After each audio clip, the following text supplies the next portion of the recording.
গতকালকেই রাষ্ট্রপতি পদে মির্জা ফখরুল ইসলাম আলমগীর চূড়ান্ত হবার সাথে সাথে একটা খবর চাউর হলো। বিভিন্ন গণমাধ্যমও সেটা আকার ইঙ্গিতে এমনভাবে প্রকাশ করলো যেন এটাই হয়ে গেছে যে সালাউদ্দিন আহমেদ স্থানীয় সরকার মন্ত্রী হয়েছে, আর শহীদুদ্দিন চৌধুরী অ্যানি পানি সম্পদ মন্ত্রী, তিনি হয়ে গেছেন স্বরাষ্ট্রমন্ত্রী। এই খবরটা কোথা থেকে আসলো বুঝলাম না। আমিও এক দুই জায়গায় ফোন করলাম, তারা বলল আপাতত রদবদলের কোনো সম্ভাবনা নেই, যেভাবে আছে সেভাবে। তারপরেও কিভাবে ছড়ালো, কেন ছড়ালো, কি উদ্দেশ্যে ছড়ালো?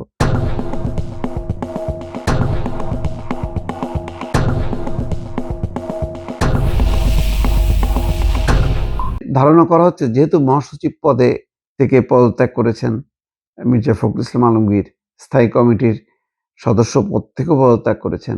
সুতরাং সম্ভাব্য দলের মহাসচিব সালাউদ্দিন আহমেদকে ধরে নিয়ে তাকে স্থানীয় সরকার মন্ত্রী বানানো হলো। ওই জায়গায় কে থাকবেন? শহীদুদ্দিন চৌধুরী অ্যানি। তো উনিও, ওনার নামটাও কেন আসলো এত মন্ত্রী থাকতে সেটাও পরিষ্কার না। হয়তো চিন্তা ভাবনা থাকতে পারে, কিন্তু এমনভাবে সেই চিন্তা ভাবনাটা কালকে ছড়াই দেয়া হলো যে মনে হলো যেন রদবদল ঘটে গেছে। সরকার ধীরে ধীরে এগোবে, এই নিয়ে তাড়াহুড়ো কোনো কারণ নেই।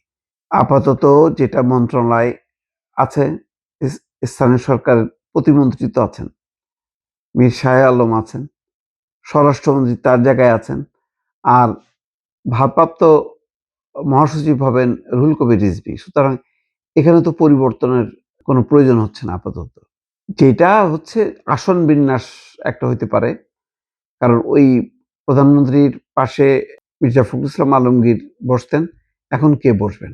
আমির খসরু মাহমুদ চৌধুরী বসবেন নাকি সালাউদ্দিন আহমেদ বসবেন? এই একটা পরিবর্তন ছাড়া আমি আর অন্য কোনো পরিবর্তন আপাতত দেখছি না। কারণ দলের সব পর্যায়ের এবং রাষ্ট্রপতি নির্বাচনের ক্ষেত্রেও দেখেন, প্রধানমন্ত্রী কিন্তু সবার সাথে কথা বলেছেন। স্থায়ী কমিটির ২ দফা মিটিং করেছেন। মিটিং করে দলকে যুক্ত করে তিনি কিন্তু সিদ্ধান্ত নিচ্ছেন। এবং পাশাপাশি এখন দেখা যাচ্ছে যে দলীয় সংযোগ বাড়ানো হয়েছে। বিভিন্ন বিভাগীয় পর্যায়ের নেতাদের সাথে মত বিনিময় করছেন। বিশেষ করে যেহেতু সামনে ইউনিয়ন পরিষদ নির্বাচন আছে, সেই নির্বাচনে যাতে একক প্রার্থী দেয়া যায়, যাতে দলের মধ্যে কোন্দল না বাড়ে, সে ব্যাপারে সরকার তৎপর হয়েছে। তো এখন সাংগঠনিক কাজে কি খুব ব্যাঘাত হবে? আমার মনে হয় না। কারণ প্রধানমন্ত্রী তারেক রহমান যথেষ্ট অ্যাক্টিভ। তিনি সরকার চালান বটে, কিন্তু দল কি চালান না? দলের দিকে তার মনোযোগ আছে এবং তিনি সমস্ত প্রান্তের খবরাখবর কিন্তু তিনি রাখছেন। তার সমস্ত সাংগঠনিক সম্পাদক আছে বিভাগীয় পর্যায়ে।